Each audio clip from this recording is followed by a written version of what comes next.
Então vamos lá? Bom, vocês sabem que o mercado de criptomoedas está super em alta, a gente sempre trouxe esse conteúdo aqui, né? Desde os primeiros vídeos ali do canal, já trouxe alguma coisa sobre Bitcoin, falei sobre ele quando a gente estava lá em 30 mil reais, 32 mil, 31 mil, alguma coisa assim, fiz algumas compras públicas aqui, mas hoje, cara, a gente tem inúmeras criptomoedas muito interessantes, já trouxe algum vídeo sobre ADA, sobre alguma outra coisa que vocês ainda não entendiam, até sobre Ethereum, e ultimamente tem acontecido um fenômeno engraçado, né? Quando a gente traz um conteúdo sobre criptomoedas, normalmente elas estão vindo já com um fã-clube. Elas já vêm ali com um número de pessoas gigante torcendo por aquilo e que se você fala desse assunto de maneira racional, buscando se orientar por informações realmente fundamentais ali e não por oba-oba, algumas pessoas ficam extremamente chateadas e bravas. Então, hoje a gente vai falar aqui sobre algumas criptos que chegaram aí no topo, né? As 10 criptos mais valiosas para você que ainda não é muito do mercado, começar a se familiarizar com esse assunto para eu conseguir trazer cada vez mais informações aqui e a gente sair um pouco desse lance do clubismo, né? E ir um pouco mais para as profundezas do assunto aos poucos, porque assim vocês vão começar a conseguir entender os comportamentos dos mercados e não vão achar que vão comprar qualquer coisa e ficar rico semana que vem e acabar perdendo dinheiro, como eu tô vendo muita gente fazer ultimamente, né? Então, antes de mais nada, você que já é um sardinha raiz, cara, você já vai deixar o like na confiança porque você sabe que o vídeo vai ser bom. Se você não é um sardinha raiz, ou seja, cara, tô aqui, cheguei agora, não te conheço ainda,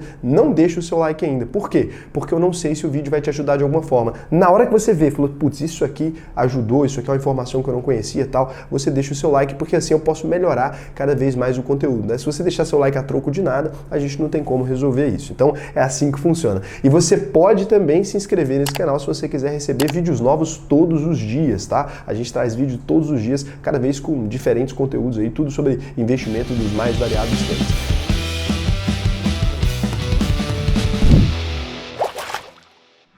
Então, cara, eu vou aqui na ordem, né, das maiores capitalizações de mercado até a gente chegar na 10ª posição aqui e vou apresentando um pouquinho dessas moedas. Aquelas que já forem mais famosas, vou falar uma coisa bem rapidinha, não vou explicar muito. Aquelas que não forem famosas, que vocês ainda não conhecem, né, eu vou dar uma explicação básica, porque assim você pode me falar, Raul, queremos aprofundar nessa, e eu vou trazer nossos conteúdos. Raul, por que começar pelas 10 mais, né, pelas 10 maiores? cara, são as 10 maiores do mercado. Se você está entrando no mercado, você não conhece nem os jogadores principais ali, né? Quem dirá quem está no banco de reserva. Então, não faz muito sentido. Então, vamos começar aqui por elas. Esse site aqui, ele mostra as com maior valor de mercado atualmente, né? Com a maior captação de mercado aqui. Aquelas que têm mais dinheiro circulando mesmo. Então, quando a gente olha aqui para o Bitcoin, a gente está falando de um valor realmente assustador, né? A gente está falando aqui de 6 trilhões, 116 bilhões, 416 milhões,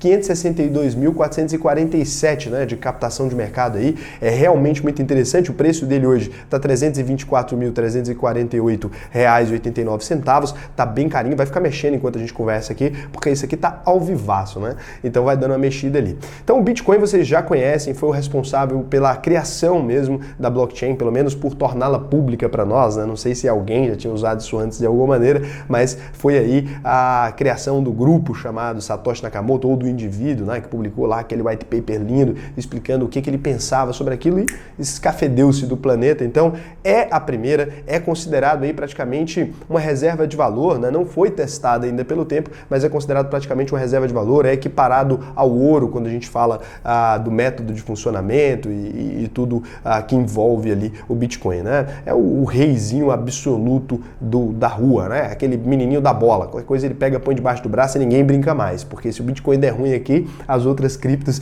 acabam tendo um problema ali, não porque estão diretamente relacionadas, mas porque o mercado ali, toda vez que o Bitcoin cai, ele acaba derrubando todas, toda vez que ele sobe, todas elas acabam subindo juntas ali. Ele é o grande balizador desse mercado. Quando a gente vem para a segunda mais relevante aqui em captação de mercado, a gente vem para o Ethereum, é o chamado ETH, né? Ele tem aí 2 trilhões 897 bilhões 745 milhões 204.658 reais aí em captação de mercado. mercado é muito relevante. Quando o Ethereum veio, ele veio para propor ali uma expansão da rede da blockchain, porque a blockchain ela era focada simplesmente, né, em resolver os problemas com as transações financeiras. O Ethereum, ele pensou, cara, e se esse sistema, né, que foi utilizado para criar o Bitcoin ali, ele fosse utilizado em diversos outros mercados, a gente ia ter algo extremamente genial aqui, a gente ia ter realmente uma mudança que pode afetar o mundo inteiro. Então ele criou uma rede de contratos descentralizados, você pode até checar no vídeo que eu dediquei para Ethereum ali, tem muito conteúdo sobre, a gente percebe como ele funciona. E ele também veio para fazer mais transações do que o Bitcoin era capaz de suportar naquela época. Então ele foi uma evolução, por assim dizer, né, da rede do Bitcoin, só que ele acabou ficando muito maior que isso. Hoje ele é uma rede descentralizada de finanças ali, é uma coisa bem doida. Realmente ele propôs uma grande revolução para o sistema de contrato inteligente, vários tokens rodam com ele, NFT, essa coisa toda que você está vendo, tudo isso faz parte da rede do Ethereum de alguma maneira. Então é realmente fascinante várias coisas que a gente tem visto que o Ethereum é capaz de fazer, né? E ele ainda está em atividade, ele propõe mudanças mais bruscas na rede do que o próprio Bitcoin. O Bitcoin tem mudanças muito pontuais, o Ethereum se propõe a grandes mudanças. O Vitalik Buterin, né, que é o cara que criou realmente a tecnologia do Ethereum, né, Ethereum aí, ele ainda está ativo na comunidade, então ele ainda dá muito pitaco e tal, e com isso acaba sendo mais fácil a vida do Ethereum ali do que do Bitcoin nesse sentido, né, de ter um cara ali por trás que acaba conseguindo conversar com a comunidade mais abertamente. Então, uma grande também cripto, mas já falei bastante, já é bem popular. Aqui começa a primeira, que talvez você não tenha um amplo conhecimento, ou que talvez você não conheça, que é a chamada Binance Coin. Então, ela é a criptomoeda ali da principal exchange do planeta. O que é isso, né? Exchange é um lugar onde você pode negociar criptomoedas ali. Esse pessoal, né, lá da Binance, que é essa empresa, eles pensaram o seguinte, cara, já que muita gente aí utiliza a gente como lugar aqui pra gente comprar e vender Bitcoin e outra coisa, é o mercado e outras criptomoedas, que eles têm muitas listadas lá, e falou, por que a gente não cria a nossa própria moeda? Quando o cara deposita, ele converte nela aqui, ela pode ser utilizada aqui dentro e tarará. E cara, como eles já eram muito grandes, né, o BNB ele funcionou bastante para a rede deles lá, ele acabou alcançando o preço aí de R$ 3.385,33 hoje, né, ele tá nesse preço aí, e hoje ele tem uma captação de mercado gigantesca, né, então a gente tá falando aí hoje de 563 bilhões, 509 milhões e 11.678 reais, né, então assim, é assustador o que a moeda da Binance alcançou aí, a BNB, né, então é isso que ela significa hoje, né, então tá aí a Binance, que talvez você não conhecia. A quarta moeda aqui é a Tether é a USDT. A Tether tem um conceito, ela é imersa em diversas preocupações ali do mercado com relação ao fato de se a empresa tem ou não os dólares lastreados lá, mas o que acontece é que uma Tether sempre vale $1. Então, tem uma empresa que garante isso lá, mas essa empresa já foi autuada algumas vezes por não ter essas reservas, depois ela vai e fala que tem, e vira um rolo ali, então vez ou outra ela é multada, alguma coisa acontece, ela negocia, faz um acordo, sei lá, mas ela continua sendo uma das maiores captações porque ela é utilizada não só na Binance, como em diversas outras plataformas, como uma espécie de regulador ali nessas compras e nessas vendas, né? Você consegue utilizar o SDT ou receber em cripto ali como se estivesse recebendo em dólar. Então, foi uma saída inteligente ali para deixar, né, o mercado de cripto talvez mais líquido de alguma maneira para quem quer ter dólares ali, que é a principal moeda do mundo. Então, ela tem aí uma captação de mercado de 409 bilhões, 657 milhões, 89.659 reais, né? Então é bem interessante a captação dela, é também um grande token aí, né? Ele não tem uma tecnologia inovadora, mas a ideia foi extremamente inovadora. Daqui para baixo já começa algumas coisas aqui. Já trouxe aqui para vocês, sou investidor de Solana, né? A Solana, ela vem depois ainda do Ethereum. E aqui, o que acontece? Na hora que você olha, né, pro Ethereum ali, ele já tinha proposto uma grande revolução, uma grande mudança. Só que a rede do Ethereum, ela colocou tanta coisa que ela foi ficando pesada. Ela tem vários tokens, vários sistemas rodando com ela, e ela foi ficando pesada. Então, ela veio, né, a Solana veio com a ideia de propor algumas coisas diferentes na tecnologia que permitiam, né, um volume de negociações muito muito maior. 50 mil transações por segundo, né? Que foi uma grande revolução na época que ela foi lançada. Na hora que ela fez o ICO dela ali, que é quando uma moeda vem para o mercado, ela conseguiu uma grande captação, entrou em destaque, Solana se tornou então uma grande cripto aí, né? Então 374 bilhões, 69 milhões, 968 mil, 304 reais em captação de mercado. É uma das principais criptos hoje do mundo, né? Tem várias coisas na mudança de tecnologia dela, eu já fiz vídeo aqui para vocês, tem várias coisas diferentes e tal, mas esse é o ponto, né? Ela veio tentando revolucionar também e por isso ela foi considerada uma grande tecnologia, né? Porque ela era mais barata, ela era revolucionária mesmo, ela é um Ethereum melhorado e o Ethereum já era melhorado do Bitcoin. Então a gente fica aí com ela, que é basicamente isso. Então a gente chega aqui na sexta, que é a Cardano, ou ADA Cardano, como ela é chamada, porque a cripto é a ADA, né? Então aqui a gente observa, a gente está falando de 336 bilhões, 277 milhões, 485 mil, 244 reais de captação de mercado. A ADA também é uma grande cripto. E qual foi a ideia, né? Em 2015, um cara chamado Charles Hoskinson, né, o cofundador da rede Ethereum, ele teve uma ideia ambiciosa ali. A intenção dele foi unir todas as melhores características e funcionalidades das mais de 2.000 criptomoedas que existiam naquela época. Hoje em dia tem muito mais, né? Mas naquela época era praticamente isso para propor novas soluções.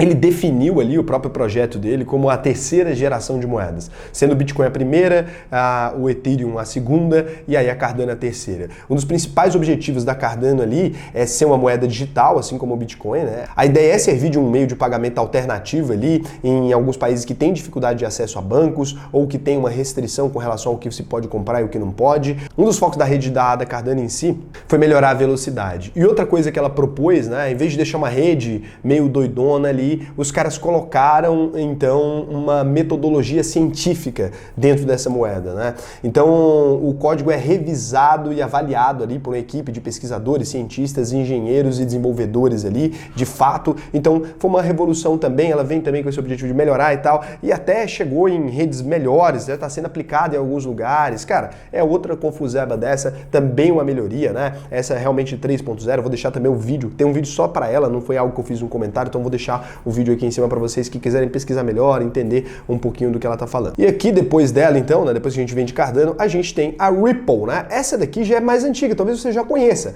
A XRP, ela tem aí 279 bilhões, 789 milhões, 847 mil e 42 reais de captação de mercado, é bem relevante. Então aqui a Ripple é uma das criptos mais antigas, né? Ela tá aí há muito tempo. E ela é diferente de todas as outras aqui. Como você percebeu, todas as outras moedas, elas propõem um sistema descentralizado que visa realmente acabar com a necessidade de grandes instituições financeiras, que visa acabar com os bancos ali, que visa acabar com o controle do governo sobre as moedas. São todos ideais de liberdade, né? A Ripple vem de outro jeito. A Ripple veio aqui para ajudar as instituições financeiras a integrar esse mundo dos criptoativos aqui. Então ela foi criada pelo desenvolvedor aí, o Ryan Fugger, né? Junto com o empresário ali, o Chris Larsen, e o programador Jed McLeod, né? Em 2012 ali. Na época que ela foi lançada ali, tem uma descrição do New York Times que ajuda você a entender, assim, de uma vez por todas o que é, né? E o porquê que também ela é a que ganhou muita popularidade na mídia mais rápido que as outras. Então, um cruzamento entre a Western Union, né, e uma troca de moeda sem altas taxas. Porque ela não é só uma moeda, né? Ela é também um sistema no qual qualquer moeda pode ser negociada, inclusive o Bitcoin. Então, a Ripple ali, ela busca conectar os bancos, os provedores de pagamento e não tem processo nenhum de mineração. Já foram criados mais de 100 milhões de XRPs aí, ou Ripples, né? Sendo que boa parte está com a tesouraria da própria Ripple, que mantém um controle ali bem grande sobre a cripto que eles criaram, né? Mais de 43 bilhões de XRPs estão aí em poder da própria empresa. Então, não é uma moeda totalmente livre, não é uma moeda ultra descentralizada, e por isso, né, a Ripple, ela praticamente, depois de um grande boom ali, ela já foi até maior do que ela é agora, ela começou a lateralizar porque foram aparecendo ideias bem inteligentes e tal, mas eu não acho que ela deixa de ter um lugar, deixa de ter um espaço no mundo, né, porque ela realmente vai ser necessária para as empresas tradicionais se aproximarem mais desse mercado. Não adianta a gente sonhar com um mundo em que essas empresas vão deixar de existir de uma hora para outra e tudo vai ser livre, tudo vai ser maravilhoso, nós vamos juntar as mãos e cantar a música de fim de ano da Globo. Isso não vai acontecer e algumas estruturas devem surgir realmente para manter isso, né? A gente deve ver em algum momento a Bolsa bolsa de valores, integrando o sistema de tokens ou de criptos aqui e lançando provavelmente alguns ativos no mercado. Então a gente tem que entender que isso deve acontecer também. A gente deve ter tanto moedas e criptos e sistemas aqui descentralizados, que é o que a gente sonha, como a gente deve ter também os centralizados concorrendo fortemente e com o apoio do governo ainda por cima. Depois dela aqui a gente vem para a tal da Polkadot, né? Ou a DOT, como ela é chamada aí, que tem uma captação de mercado de 229 bilhões 714 milhões 557 mil 906 reais, né? A Polkadot, ela vem com outro objetivo, né? A ideia da Polkadot vem do Gavin Wood ali, que é o fundador. Ele anunciou uma nova liberdade das restrições econômicas dos contratos inteligentes da Ethereum. O que acontece? A rede Ethereum, ela deu muito certo e ela é muito utilizada por diversos sistemas de finanças descentralizadas, como a gente chama. Então, muita gente usa no mercado, muitas empresas utilizam e ela sempre cobra ali. Então, a rede Ethereum, ela cobra que você tenha o Ether ali para você conseguir, né, fazer esses sistemas. Só que isso é considerado pelo Gavin, né, que é o cara que criou a Polkadot, como uma coisa abusiva, como se a Ethereum fosse a nova instituição centralizadora das coisas, né, e que está ganhando dinheiro com tudo ali, e que é um sistema, então, que se propõe a manter o controle. Ele fala que as pessoas são escravizadas, que os sistemas são escravizados do ponto de vista econômico pela Ethereum de alguma maneira. Então, os usuários acabam precisando possuir Ether para lançar um token, alguma coisa, e aí para criar qualquer aplicativo, fazer um contrato inteligente, precisa de Ether. Então ele propôs ali uma revolução, um sistema parecido com o Ether, só que não tem uma cobrança, né? Não tem essa necessidade de existir o Ether, né, em tais quantidades e dessa forma, porque ele chama isso de uma limitação enorme. Então vem para revolucionar o revolucionado. Livre mercado é assim, né? Por isso que a gente sempre fala que se o mercado realmente fosse aberto no Brasil, a gente teria concorrência para tudo, porque sempre tem alguém querendo te ferrar. Você achou que você era livre ganhando o seu dinheiro ali, tem um cara que fala, putz, eu posso ser mais livre ainda ganhando menos dinheiro, né? Então tem sempre alguém querendo propor uma quebra naquele paradigma que foi criado anteriormente. Como vocês vão vendo aqui, vai tendo cada vez mais evolução no sistema de finanças descentralizadas. É por isso que é importante você estar entendendo o que está acontecendo antes de sair colocando seu dinheiro. Não é tudo que você vai colocar que vai subir e vai dar boom de 1000%, porque algumas coisas ali não tem muito sentido, na verdade. Outras têm, outras são grandes revoluções, outras não. Então, depois disso, nono aqui, a gente tem a USDC Coin, né, bem parecida com a Tether, é um stablecoin, também atrelada ao dólar americano, só que como tem aquelas críticas a Tether, vem a outra coisa aqui fazendo praticamente a mesma coisa. Ela foi lançada em uma base limitada inicialmente, setembro de 2018, de forma simples ali. Ela é um dinheiro digital, um dólar digital, ela não tem nada de especial, ela é projetada para transações sem utilização de dinheiro espécie. Então, é esse o ponto da USDC, uma grande moeda, mas quem deve criar isso aqui de alguma maneira deve ser o governo em algum momento, né? Não tem jeito, o governo americano provavelmente vai criar. A gente já está vendo o Yuan digital surgindo na China, os Estados Unidos não deve ficar muito atrás. Depois disso, a gente vem com a 10ª criptomoeda com a maior captação de mercado aqui, né? Quando a gente fala dela, depois do USD Coin, né? Que a gente tem 207 bilhões, 367 milhões, 220 milhões, 135 reais de valor de mercado em USD Coin, né? USDC. A gente vem para Dogecoin, é aquela do Shiba Inu, sim, é a criptomoeda meme, né? Que não tem nada a ver com nada e que o Elon Musk saiu divulgando e tarará e acabou se valorizando. Então a Doge, ela tem aí hoje 170 bilhões, 646 milhões, 729 mil 928 reais. Ela subiu muito baseada em uma simples especulação, né? O Doge é uma moeda peer-to-peer, foi criada ali inicialmente como uma piadinha em dezembro de 2013, ele desenvolveu uma comunidade online cativa, foi alcançando a capitalização cada vez maior, 60 milhões de dólares em 2014, e aí a coisa foi subindo cada vez mais, né? Utiliza como mascote ali o cachorro da raça Shiba Inu. Não tem nada mesmo de especial, não proporam nada de especial. Falei até no vídeo aqui que eu fiz sobre Doge, na época eu falei que isso não ia durar muito, hoje ela tem caído consistentemente, né? Ainda tem um grande valor de mercado, mas assim, a Doge ela tem caído cada vez mais, ela realmente não consegue aí subir, tem um bom tempo, né? Ela pra gente ter uma ideia, de maio de 2021 até agora, ela caiu aí 61%, né? Então ela tem caído consistentemente porque realmente o projeto não era nada inovador, não propunha muita coisa, é mais uma risadinha. Então é praticamente isso aqui, as 10 10 maiores, aí eu vou trazendo mais conteúdo para vocês, né? E aí vocês sempre me perguntam, né, Raul, onde eu posso comprar Bitcoin, ou Cardano, ou Dogecoin, né? Cara, várias dessas criptos aí estão disponíveis aqui no Brasil por meio do Mercado Bitcoin, que é uma empresa que existe aí no Brasil desde 2013, né? A empresa considerada a mais confiável do nosso país, tem quase $1 bilhão em valor de mercado, é uma empresa bem tradicional, é um unicórnio brasileiro, unicórnio é uma empresa que vale mais de $1 bilhão, então é uma empresa interessantíssima. Vocês me perguntam sempre, a única empresa aí que eu recomendaria no Brasil é ela, vou deixar o link aqui para vocês, tudo em português e tal, então tá aqui, você pode abrir a sua conta gratuitamente lá no Mercado Bitcoin. Eu falei com eles porque eu uso o sistema deles desde 2013. Já tinha mostrado aqui para vocês em outras vezes. Eu uso desde 2013, né? Recebi e-mail deles quando eu ainda mandava e-mail como admin. Então, falei com eles, falei, cara, eu acho legal a gente fazer uma parceria para divulgar para a galera o serviço da Mercado Bitcoin. Acho interessante, os caras toparam. Então, tá aí. Você pode pegar, clicar no link aqui que você pode fazer suas compras lá, tá bom? Então, um beijão para você e até o próximo vídeo.